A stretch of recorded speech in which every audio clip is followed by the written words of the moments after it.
Socrates! What are you doing away from the town square? Getting prosecuted. What? Who prosecutes you, and why? Some upstart named Miletus says he understands how the youth are corrupted and that I make new gods to corrupt them. With such amazing ethical awareness, he will doubtless become a great man in the city. In any case, our mother Athens will be the judge.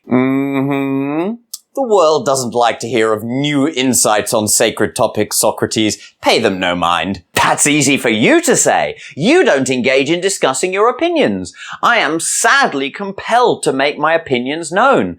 But what are you doing in court, Euthyphro? Prosecuting my father. Great heavens, Euthyphro, for what? Murder, Socrates. What? You must be very confident in your wisdom to embark on this. I am. And who was it that your father murdered? Oh, a poor man who worked for us. He killed one of our servants in a quarrel, and so my father threw him bound into a ditch while we awaited the divinations. But he died of exposure, so my father is responsible for killing him. And you are so confident of your knowledge of piety that you do not fear impiety by prosecuting your own father? I am. Euthyphro is noted for his exact knowledge of piety and impiety. Rare friend, let me be your disciple. Miletus must be satisfied if I defend myself by saying that I have found a tutor in piety to instruct me. Tell me then, what is piety and impiety? Piety is acting as I do, with integrity. If your father is guilty of murder, prosecute him. That is how Zeus would act, and did act. And I must ask you, Euthyphro, since no one saw Zeus defeat Kronos, do you believe that these stories of the gods' exploits are literally true, that they actually happened? Why, absolutely. Okay, but that is just one example of piety. Please, would you tell me the definition? Piety is what is dear to the gods, and impiety is what is not dear to them. But there are many gods, and many different ways that gods and people live, aren't there? Yes, there are. But not all differences lead to anger, hatred, and prosecution under the law. In maths, if we disagree on a number, then we can work out the correct value, yes? Yes. And in any other case, as long as there is a standard to measure by, the matter is easily resolved. I put it to you, Euthyphro, that the matters which lead to intractable enmity and disharmony are those regarding just and unjust, good and evil, honour and dishonour. Would you agree that these are the matters that lead to quarrels and then need to be judged by someone else? I would. And this is also true for the gods? It is. So then different gods will love different things, and then the same thing might be pious and impious at the same time. I suppose so. Well, let me say this then. Piety is what all the gods love, and impiety is what all the gods hate. Murder, for example. And how will you show that all the gods approve of your prosecuting your own father? That is not easy to do, but I will prove this in court if the judges will listen to me. As I'm sure they shall, Euthyphro. But something else troubles me. Suppose you do prove that all the gods approve of your suit. Does that really also prove that what all the gods love is pious and what all the gods hate is impious? It doesn't, Socrates. Very good. We should confirm that statement quite apart from my own case. Then let me ask you, do the gods love things because they are pious, or are they pious because they are loved by the gods? The gods love things because they are pious, Socrates. But Euthyphro, you told me that piety is what is loved by the gods. So all that you have told me is that pious things are loved by the gods because they are loved by the gods. This may be an attribute of piety, but I need the definition. I see the problem, Socrates, but I do not see how to ground our argument firmly. Come, Euthyphro, I know that you are wiser than I, but I fear your wisdom may have made you less likely to question the assumptions you make. Please exert yourself on my behalf. Do we agree that all things that are pious are just? Yes. But are all things that are just also pious? Are justice and piety coextensive, or is justice a more extended field of which piety is just a part? That second one, Socrates. Great! So what I ask now, Euthyphro, is what part of justice is piety or holiness? Piety is that part of justice that attends to the gods. Superb! And what does attention mean in this context? Do you mean that as a horseman is skilled to attend to horses, so a pious man is skilled to attend to the gods? Yes, that is what I mean. Excellent. And when a horseman attends to horses, he improves their condition, or at least sustains it. So when a pious man attends to the gods, does he improve or sustain the gods by his pious action? No, I did not mean that. Rather, I meant that mortals serve the gods as servants serve their masters. I see. So in what task do we as servants assist the gods, our masters? In many ways, Socrates, it would take too long to explain them all, but we must please the gods in word and deed by prayers and sacrifice. Euthyphro, I am starting to think you do not wish to instruct me in piety. I do not need a list, but a heading. So, do you claim that piety is a science of prayer and sacrifice? Yes. And if sacrifice is giving to the gods, and prayer is asking of the gods, fundamentally then, piety is a science of asking and giving. Yes. And we only ever ask for or give something that is wanted by the asker or the giver? Yes. So then piety is a way for mortals and gods to perform transactions with each other. It is a business relationship. Yeah. Put it that way if you like, Socrates. What I like is the truth, Euthyphro, and you seem to be withholding it from me. What do the gods receive, and how do they benefit from pious actions? They don't receive anything, Socrates. Pious acts are simply pleasing and dear to the gods. So then we are back to piety being what is dear to the gods. Are you surprised that our argument cannot be firmly grounded? Didn't we say that piety cannot be the same as what is loved by or dear to the gods? Because that leads us to a circular argument. We did, Socrates. Then we must begin again. What is piety? This question has always been important to me, and never more so than now. And you, Euthyphro, you must know the truth of this, or else you would never have been so hasty as to charge your own aging father on behalf of a serf, and so risk the displeasure of the gods. I will have you stay here and explain it to me. Another time, Socrates, for I am in a hurry and must go now. Alas, my companion leaves me in despair. All I wished was to be instructed, that I might show Miletus that I have been set right by Euthyphro, that I am done with my rash and ignorant speculations, and that I am ready to lead a better life. Oh, hell, Internet. Let's start with a little logic puzzle. It is a famous one, so you may have heard it before, and it will be vaguely relevant later, but it's really just a bit of fun. So, we have 4 men who are held captive and buried up to their necks in the ground, like this. Each one is told where the other men are positioned, and also that 2 of them are wearing black hats and 2 of them are wearing white hats, but they don't know which man is wearing which colour hat. And just to be clear, the underside of all of these hats is some other colour, so they can't see their own hat that way. These men will be executed unless one of them can call out their hat colour with 100% certainty. None of the men can see behind them in any way. Can any of these men call out their hat colour? Who and how? So let's get to the dialogue. The Euthyphro is one of Plato's most famous dialogues, and it's also one of the earlier ones, so we are more inclined to believe that some of the real Socrates comes through in the argumentation. But we should always remember that these dialogues were written by Plato after the supposed execution of Socrates. It is set outside the magistrate's court of Athens, where Socrates is to be prosecuted for impiety. He encounters Euthyphro, who is there to prosecute his own father for murder. Socrates infers from this that Euthyphro must surely understand the nature of piety, which would be very important for him personally at that time. For a philosophical summary of the dialogue, I recommend Jeffrey Kaplan's engaging video. This lays out the essential arguments and also the position that we are left with at the end, which is to say that it clarifies the problem but doesn't really give us a full solution and probably introduces some more nuance that will require a second order of considerations. Thanks a lot, Plato.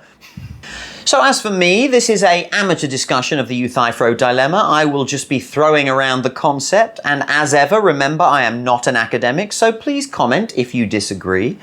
The basic structure of the dilemma is brilliantly incisive, and it boils down to asking the question, why is goodness good? And we can immediately see why that might be a problematic question to answer. And indeed, no ideology has ever answered it fully, no matter how ardently they may wish to argue otherwise. And this dialogue shows us why. The dilemma cannot be solved as such, but we can decide to make it a non-problem, although to do so requires consensus, and thus becomes the nexus between morality and politics.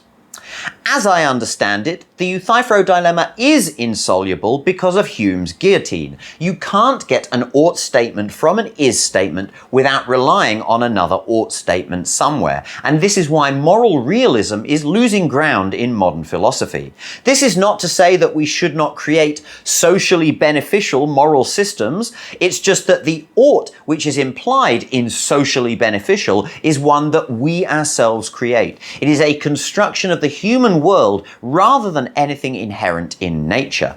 The debate continues though because of the concept of goodness. Goodness is a very slippery concept in philosophy. It can be seen in many aspects: fitness for purpose, pleasantness of experience, uplifting of the soul. But as it is a human concept and all humans are mortal, all of these aspects will ultimately come back to goodness in life, i.e. the good life, i.e. morality. But like I said, the debate continues.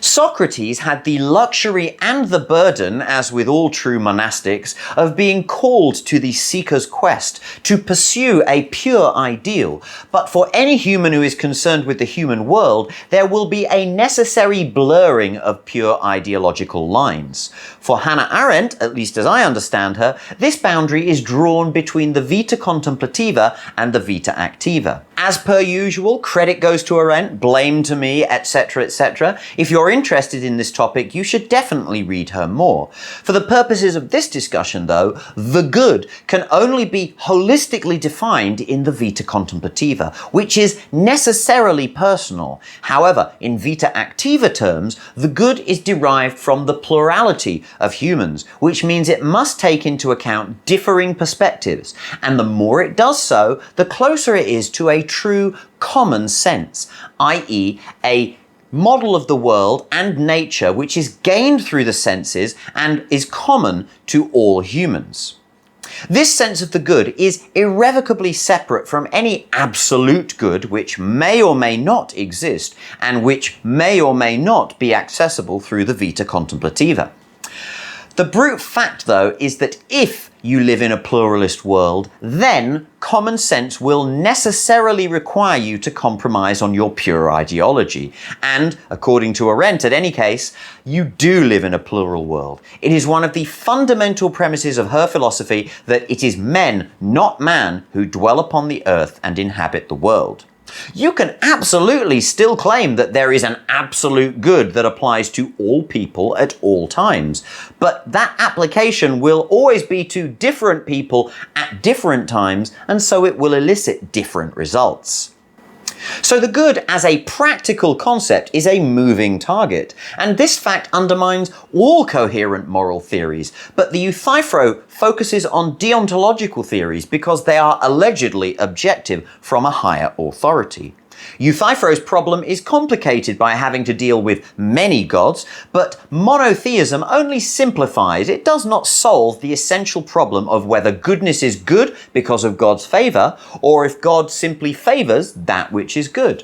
Now, there are two moves which monotheists often use to try and bridge this gap conceptually. First, they say that God is coextensive with the good or the ethical, and this resolves the issue. Secondly, they may claim that all other spiritual and ethical systems are simply their system but incorrectly perceived. Unfortunately, both of these are absolute claims, and so I can simply dispute that it is possible to prove either of them. And may I add that it is rather presumptuous and condescending for any system to simply declare its goodness or co-opt all others as a first principle. And this shows another way that monotheism is ill-suited to Arendtian common sense. Accepting any claim of a single personal God with their own agenda will lead the believer to close their mind to others' perspectives, impairing their common sense, and thus likely ensuring that they will eventually be compelled into morally dubious conduct, at least in the context of the vita activa. All of this has led me to the belief that monotheism as a system values political power before all other factors. And, to be fair to it, this commitment is most charitably interpreted as an attempt to build consensus, and I will come back to this below. But it is, as so often with conservative rhetoric, based on the argument, I know what is good, therefore you should do what I say, without any other engagement with the ideas being necessary. Side note, this argument could be valid in the absolute sense, because in the absolute sense we can also assume that there is an objective good, that it's possible to know that objective good, and that that objective good can reasonably compel action. But none of these assumptions can be shown to be sound in the real world. Now, I wear my bias against monotheism on my sleeve, and I'm not done yet, but I do want to be clear that problems like this can and do emerge out of all moral systems. Critiques of utilitarian circularity essentially reduce to the Euthyphro dilemma, and the surgeon's trolley problem demonstrates that pure reason can also lead us into territory that seems morally dubious by contemporary standards. But for me, the calculus is this. 1. Humanity is composed of overlapping, or if you prefer, intersecting, groups of humans. 2. Humanity is the top-level entity of all consisting groups. 3. Humanity developed from different groups in several discrete geographical loci. 4. Humanity is now metamorphosizing into a single locus entity. 5. The ideal consummation of this metamorphosis is not for any one geographic node to become the single locus of humanity. 6. Monotheism, including communism, is ideologically committed to one geographic node becoming the single locus of humanity. And the conclusion I draw from this is that monotheism is not the ideal way for humanity to emerge as a single locus entity. So I've made this into the form of an argument, but to be clear, I have not done an exhaustive logical analysis of this. A couple of notes though. Premise 2 makes all groups subordinate to humanity, but it does not impose any specific limitation on a group. It does not in itself create an obligation to humanity. In premise 3, I am overlooking the beginning of Homo sapiens in Africa because we did not really have divergent cultural traditions at that time. I'm essentially saying that humanity is a cultural aspect within the heading of Homo sapiens. Note that premise 3 also states that all geographical loci where you currently find humans are part of humanity. If you are able to go with me on 1 to 3, then I would regard premise 4 as fairly uncontroversial, but premise 5 is where I cross the is-ought divide. I have no special defeater for Hume's guillotine, but my suggestion would be, if you accept premises 1 to 4, then it is fairly natural to make the negation that is premise 5, based on the assumption that it is possible to identify better and worse forms of humanity as a single locus entity. I'm not going from an is to a should then, but rather a should not, which is essentially still a should, I get that. Finally, I do accept that there will be people and even subgroups within monotheistic structures who would reject premise 6, and honestly, God bless those people. But I would still argue that the overall outcome of monotheism is the acquisition of political power and the attempt to become that single locus entity of humanity. I append communism partly to be tongue-in-cheek. There are important differences, of course, but for the everyday individual, there does seem to be little or no difference really between God instructs you thus and the communist state instructs you thus. Their blunt obedience is expected to be identical in either case. But there is another weakness to my case here. Earlier I said that one way we can avoid the intractability of goodness as a concept is to decide upon a consensus, and that will inevitably bring us into politics. Am I then being unfair to monotheism by saying that it is wrong to value political power? It is possible. I do invite constructive comments, but here is what I would say. There is a difference between accepting political power and valuing political power.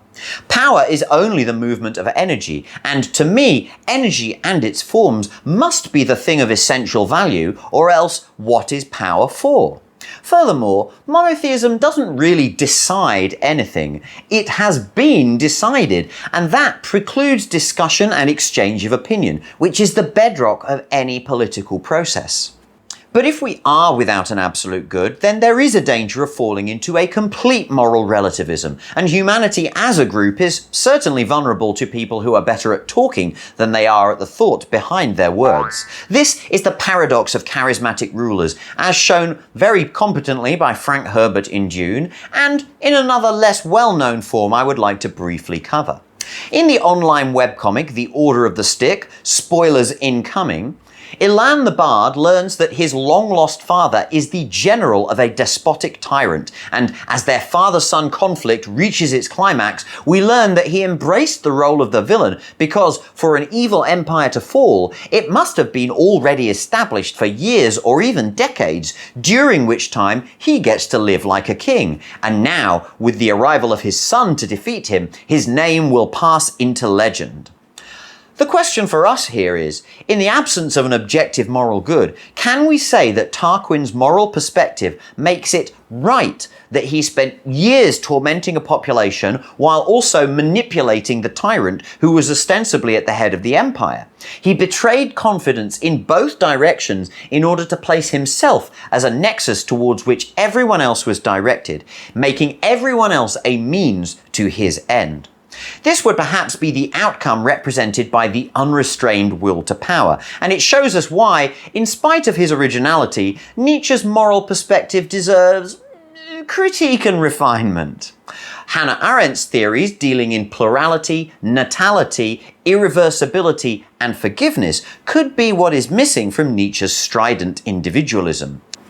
In Tradition in the Modern Age, Arendt suggested that it was Nietzsche's error to attempt a simple reversal of the Platonic project, and so return to Homeric greatness. For there to even be an individual so egotistical, there must now be a greater space of individuals to dilute that ego, and this is especially true in the modern age. So how have things changed now? The modern world is built on radical new knowledge that has demonstrated its efficacy. It would be absurd to just assume that the old traditions, as right as they may have been, remain identically correct through history. Only faith can claim otherwise, and faith is a part of the vita contemplativa. We can have a sensible discussion about whether these things could be metaphorically true, but they are certainly not a priori true simply by virtue of being stated.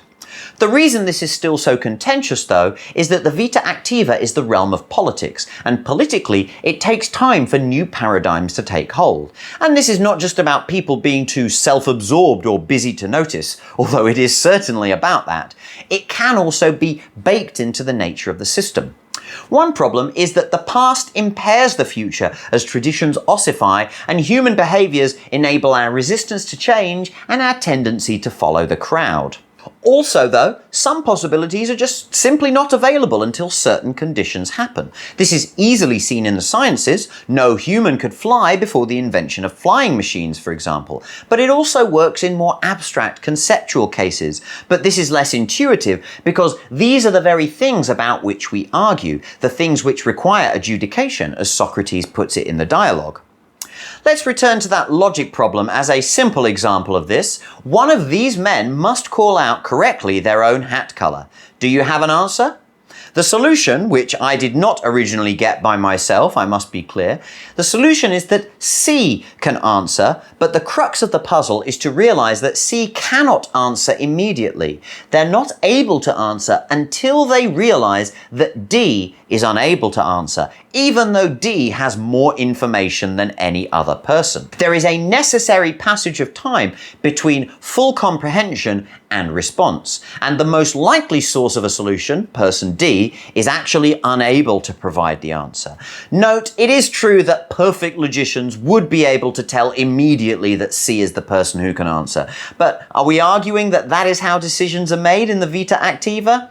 I don't think so. What does all this mean for the Euthyphro dilemma then? It means that we must disappoint both sides. Socrates must accept that he cannot get the answers he seeks, but that Euthyphro is not withholding them from him. And Euthyphro must accept that no matter what transpires in the courtroom, his moral confidence is unwarranted, and sooner or later he will be wrong. Any human who wishes to claim integrity in their course of action must reckon with both of these great disappointments. But how do we do this without being paralyzed by indecision? And if we are paralyzed, are we still morally culpable for what happens next? And which answer is worse? And then finally, what do the gods love? I don't fucking know, and neither does anyone else. But that's just like my opinion, man. What do you think?